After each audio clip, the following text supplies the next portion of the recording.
మన్మోహన్ సింగ్ గారు వెంటనే అన్నాడు, నేను ఎన్నో మీటింగ్లు మాట్లాడాను కానీ ఇలా జనాలు కేరింతలు కొట్టడం ఎక్కడ వినలేదు.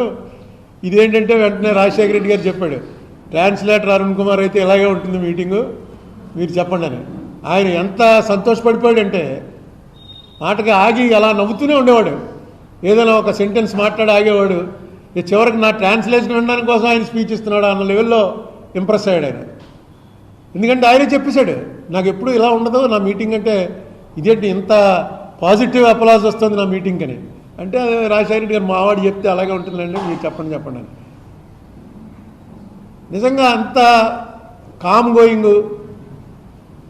ఆయనలో అతి పెద్ద గొప్పతనం అంటే మేము ఎవరన్నా సరే పొలిటీషియన్స్లో వచ్చిన చిన్నవాడి నుంచి పెద్దవాడి వరకు మాట్లాడడానికి ఇష్టపడతాం. ఎక్కువసేపు ఎక్కువ చెప్పాలి. అవతల వాడి డిబేట్లోకి వస్తే వాడికన్నా నేను గొప్పవాడిని అనిపించుకోవటం కోసం ఇంకా మాట్లాడి మన్మోహన్ సింగ్ ఆయన వినటానికి ఇష్టపడతాడు. ఎంత చిన్నవాడైనా సరే వెళ్ళి ఏదైనా చెప్తుంటే పేషెంట్గా వినటానికి